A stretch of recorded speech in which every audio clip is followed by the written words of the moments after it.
Olá pessoal, tudo bem? Aqui quem fala é o professor Pedro Souza e no vídeo de hoje vamos dar continuidade ao conjunto de exemplos que vemos fazendo sobre projeto de máquinas de estado.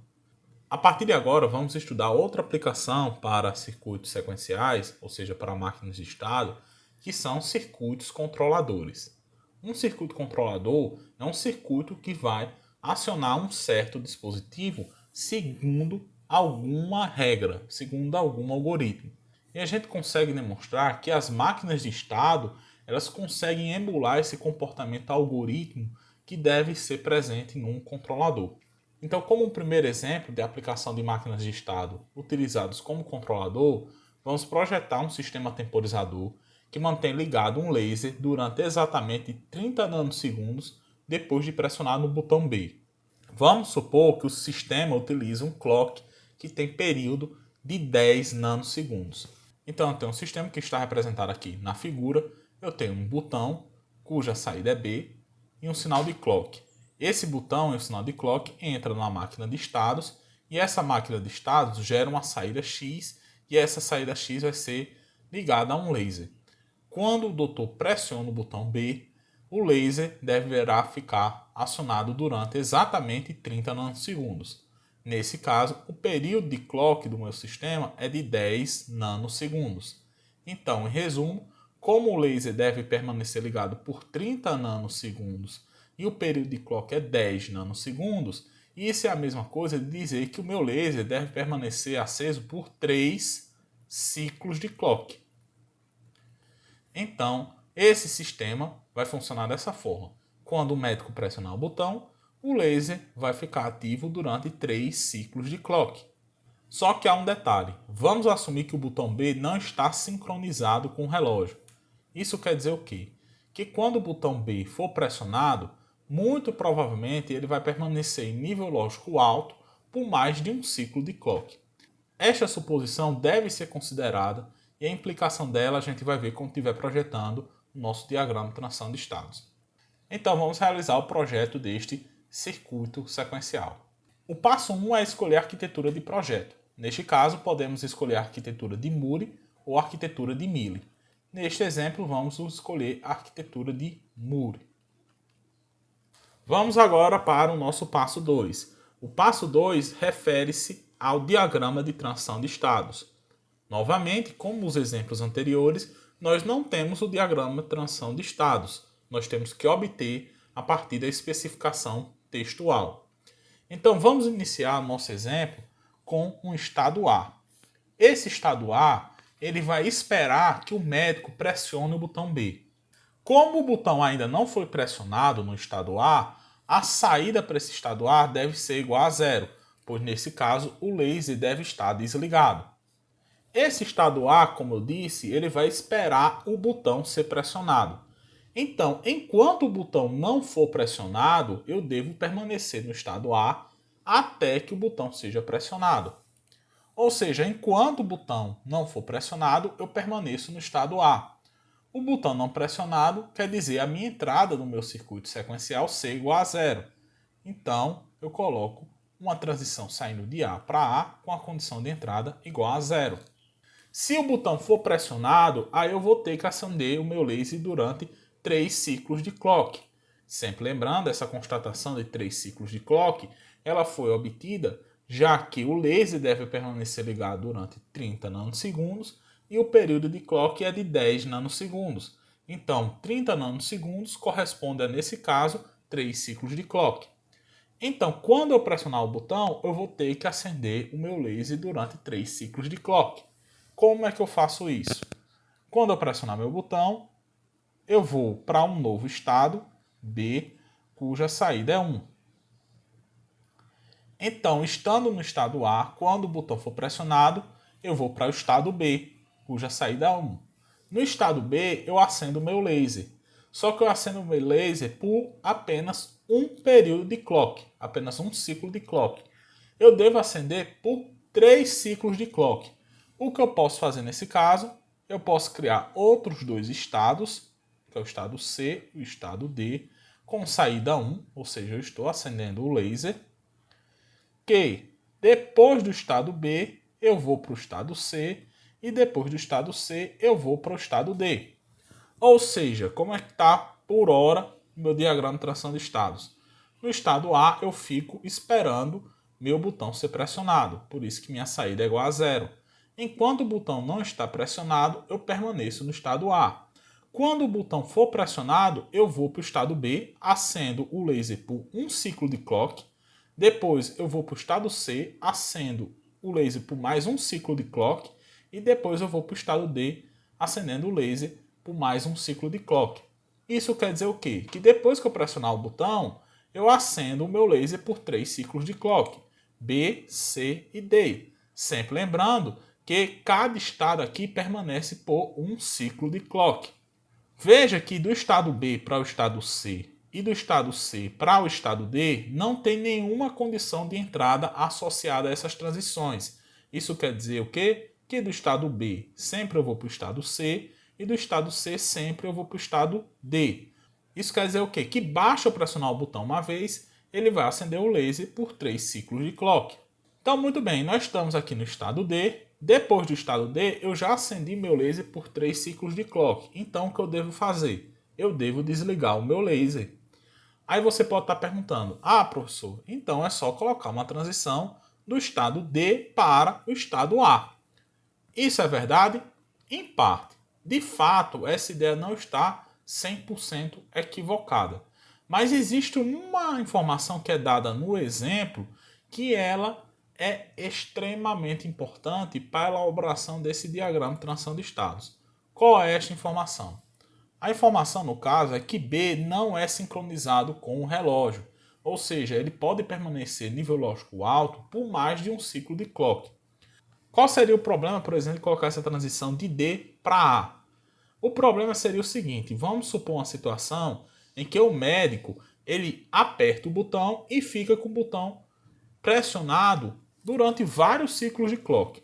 Então o que vai acontecer? Ele pressionou o botão, está no estado A, vai para o estado B, depois o estado C e o estado D. Ou seja, ele acendeu o laser por 3 ciclos de clock. Depois do estado D, ele volta para o estado A. Só que vamos supor que depois que ele chega aqui no estado A, o médico ainda está com o botão pressionado. O que vai acontecer? A minha entrada é 1 e eu acendo o laser novamente por mais 3 ciclos de clock. Então veja que nesse caso, enquanto o médico ficar pressionando o botão, o laser vai ficar aceso por 3 ciclos de clock. A questão principal aqui é que o meu clock é de 10 nanosegundos, é um tempo, é um curto espaço de tempo. Então, muito facilmente, o botão ele vai ficar pressionado por vários ciclos de clock, porque 10 nanosegundos é um espaço de tempo muito pequeno. Então, o que eu devo fazer? Neste caso, eu devo adicionar um outro estado, que eu vou chamar estado E, em que nesse estado o laser vai estar desligado. Do estado D, eu vou para o estado E. E esse estado E, a função dele é esperar que o botão seja solto. Ou seja, enquanto o botão estiver pressionado, eu permaneço aqui no estado E. E quando o botão for solto, ou seja, quando a minha entrada é igual a zero, eu vou para o estado A. Então eu coloco uma transição de E para A. Isso quer dizer o quê? Que depois do estado D, eu já acendi meu laser por 30 nanosegundos, por 3 ciclos de clock. Então vou para o estado E. O estado E, a única função dele é esperar o botão ser solto. Então, enquanto o botão estiver pressionado, eu fico preso neste estado E, esperando o botão ser solto. Depois que o botão for solto, que no caso é quando a entrada dessa máquina de estados é igual a zero, eu volto para o estado A. Veja que agora este diagrama de transição de estados, ele representa perfeitamente o comportamento que foi descrito no nosso problema. Pois nesse caso, o médico ele pode ficar pressionando o botão B durante o tempo que ele quiser. O laser vai ficar aceso somente durante 30 nanosegundos. Para o médico acender o laser novamente durante 3 ciclos de clock, ele vai ter que soltar o botão e pressionar o botão novamente. Então aí, neste caso, eu vou acender o laser durante mais 30 nanosegundos. Então, muito bem. Aqui está nosso diagrama de transição de estados para o nosso comportamento do circuito sequencial. Então, muito bem, vamos agora para o passo 3. O passo 3 refere-se à codificação dos meus estados. Veja que aqui eu tenho 5 estados. E para representar 5 estados, no caso, eu vou precisar de 3 variáveis de estado.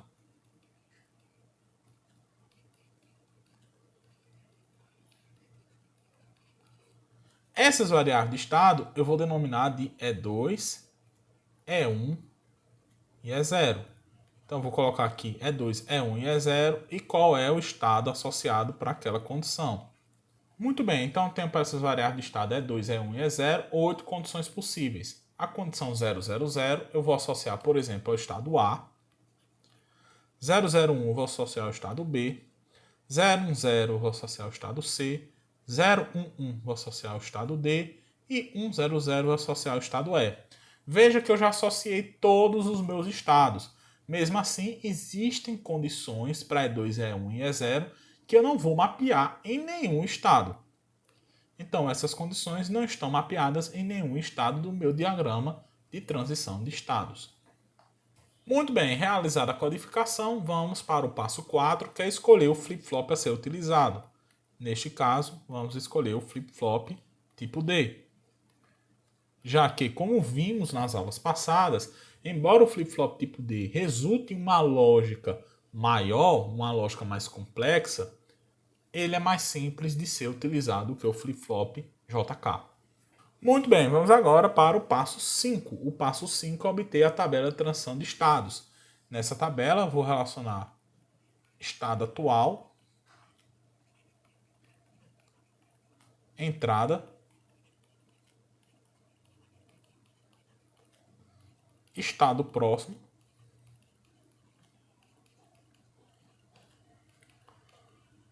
aqui teria excitação, só que a gente já sabe que estado próximo e excitação num flip-flop tipo D é exatamente a mesma coisa, então não vou colocar as colunas de excitação e a minha saída. Então aqui em estado atual vou colocar minhas variáveis de estado atual, E2, E1 e E0. A minha entrada, que no caso é B, estado próximo é E2 mais, E1 mais e E0 mais, e a minha saída eu vou denominar de Y. Então aqui eu tenho minha tabela de transição de estados, coloquei todas as condições possíveis para E2, E1, E0 e a minha entrada B. E analisando a codificação, nós vemos que o estado A é representado por 000, estado B é representado por 001, estado C é representado por 010, estado D é representado por 011, estado E é representado por 100. Sempre lembrando que isso aqui é E2, E1 e E0. Então, essas duas primeiras linhas, as variáveis de estado atual é 000, então corresponde ao estado A. Essas outras duas linhas correspondem às variáveis de estado atual 0, 1, é o estado B. Essas duas linhas correspondem às variáveis de estado atual 0, 0, que é o estado C. Essas duas linhas correspondem às variáveis de estado atual 0, 1, que é o estado D. Essas duas linhas correspondem às variáveis de estado atual 100, que é o estado E. E aqui nós temos as variáveis de estado atual 101, 110 e 111, que não correspondem a nenhum estado previamente definido no meu diagrama de transição de estados. Daqui a pouco a gente vai ver o que vai fazer com esses estados que não estão no meu diagrama de transição de estados. Então, muito bem, o que a gente vai fazer agora é, analisando o meu diagrama de transição de estados e minha codificação, elaborar essa tabela de transição de estados. Então, vamos começar com essa primeira linha. Essa primeira linha corresponde ao estado atual A com entrada igual a 0.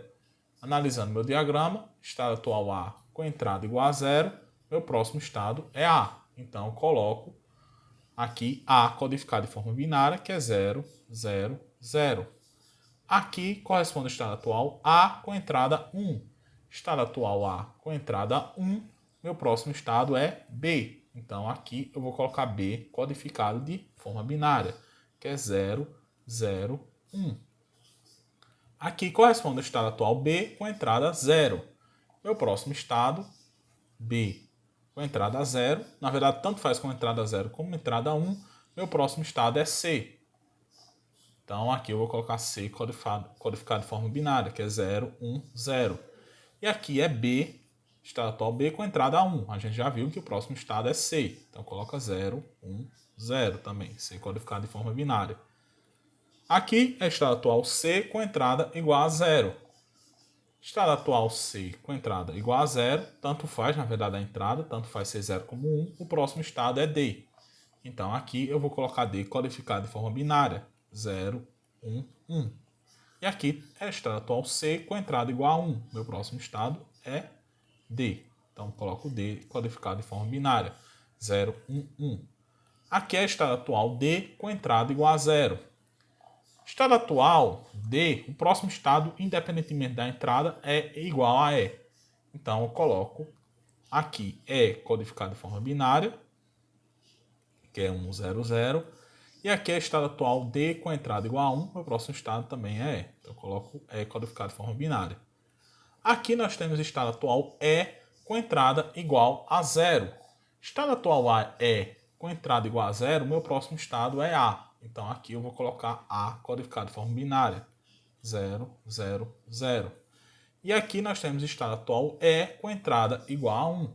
Estado atual E com entrada igual a 1, meu próximo estado é E. Então aqui eu coloco E codificado de forma binária, que é 1, 0, 0. E aqui, a partir de agora, a gente tem um conjunto de estados que não estão definidos no meu diagrama de transição de estados. Vamos agora definir quais vão ser os estados próximos para esses estados que não estão definidos no meu diagrama de transição de estados. Neste caso aqui, eu posso escolher duas topologias. Ou posso utilizar eles como don't care, minimizando assim a minha lógica do meu circuito resultante. Ou eu posso utilizar, fazer com que o estado próximo desses estados não definidos seja algum dos estados que estão no meu diagrama de transição de estados. Por exemplo, eu posso dizer que o estado seguinte desse caso aqui vai ser o estado A. Então eu coloco aqui 0, 0, 0. E para esse eu posso dizer que o estado seguinte é o estado A também. Ou seja, eu posso colocar que o estado próximo desses estados que não estão definidos no meu diagrama de transição de estados seja algum dos estados que estão no meu diagrama de transição de estados. Neste exercício, eu vou fazer com que esses estados que não estão definidos, o próximo estado dele seja o estado A. Por que eu vou fazer essa escolha? Porque o estado A é o estado que vai esperar o botão ser pressionado. E o laser vai estar, nesse caso, desligado. Então é como se fosse uma proteção de segurança. Se por algum motivo o circuito sequencial ele inicialize ou por algum motivo de ruído, enfim, não vale a pena dizer aqui qual seria esse motivo. As variáveis de estado assumirem esse valor, o próximo estado, ou seja, no próximo pulso de clock, o circuito sequencial ele vai para um estado válido do meu diagrama de transição de estados. No caso, o meu estado A. Então, vou colocar que o estado próximo desses estados não definidos é o estado A. Então, vou colocar A codificado de forma binária.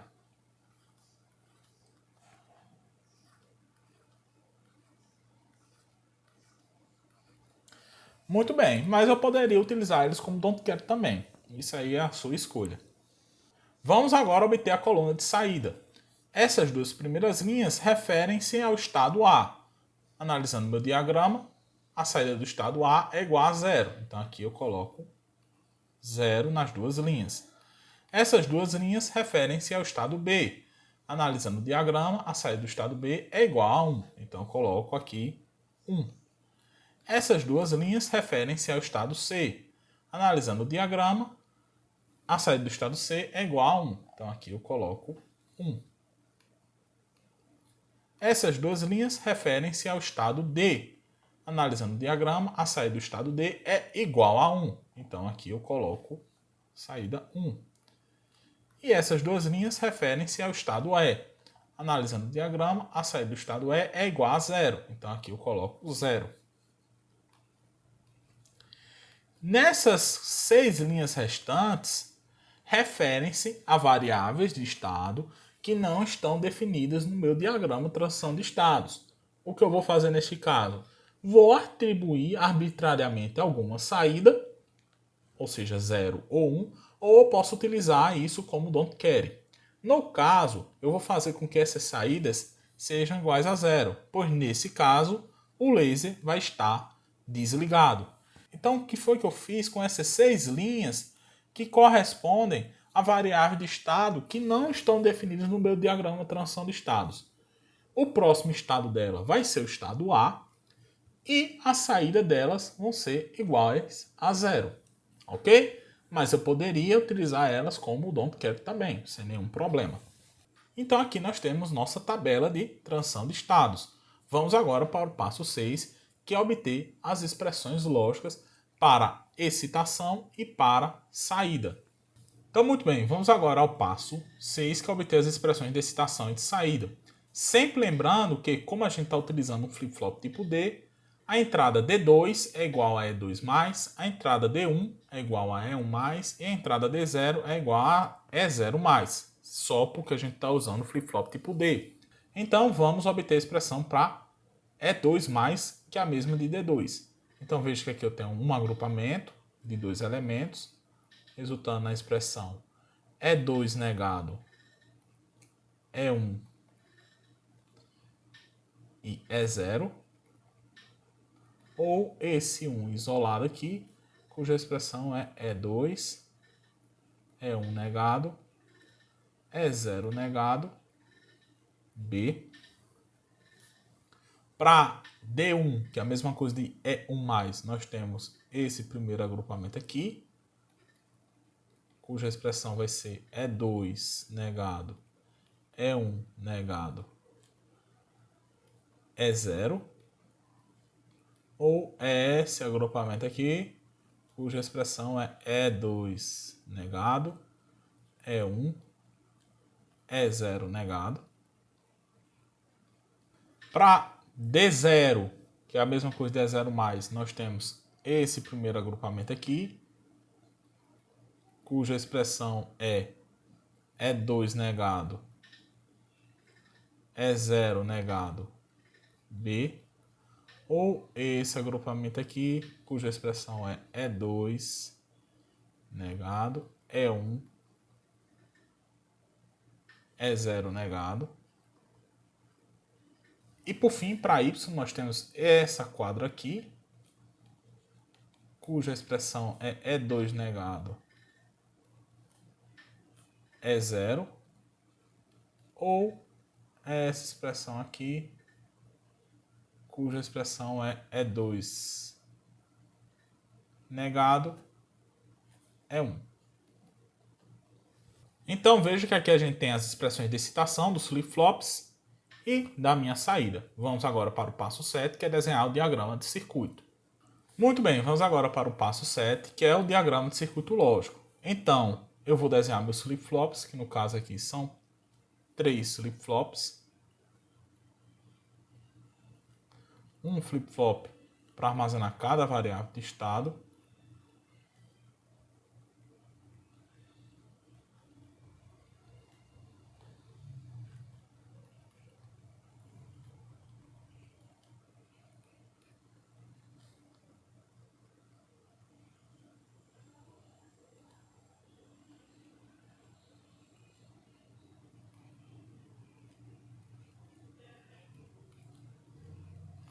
Nesse flip-flop de cima, sai E2 e entra D2. Nesse flip-flop do meio, sai E1 e entra D1. E nesse flip-flop de baixo, sai E0 e entra D0. E vamos desenhar as expressões. Vamos começar para D0. Vamos ver a expressão de D0. D0 é E2 negado, E1 e E0. Então, vou pegar E2 negado, E1 e E0. Passa na porta lógica aí. E o outro termo dele é E2, E1 negado, E0 negado, B. Então, E2, é 2, não, é 2, é 1 negado. É 0 negado. E B não é negado, né? Exato. E B. E passa noutra porta lógica aí. Soma esses dois termos para gerar D2. Então, soma esses dois termos para gerar D2. Então, aqui está a expressão de D2. Para obter a expressão de D1, D1 vai ser E2 negado, E1 negado, é 0. Então, é E2 negado, E1 negado, é 0.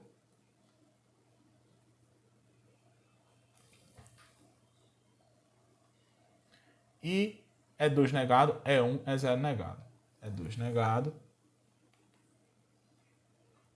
E1 é 1 normal e é 0 negado, né? Exato, é 0 negado.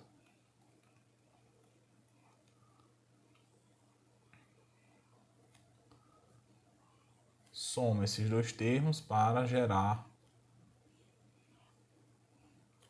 D1. D0 vai ser E2 negado, E0 negado B. E2 negado, E0 negado B.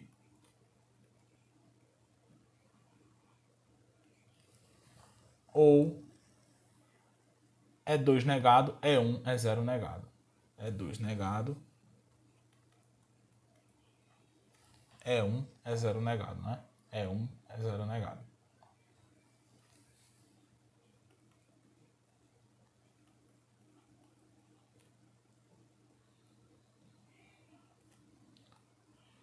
Soma para gerar D0.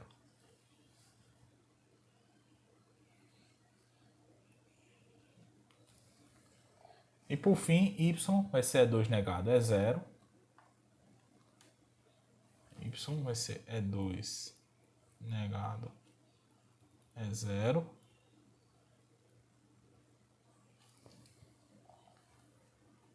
Ou E2 negado é 1. E2 negado é 1.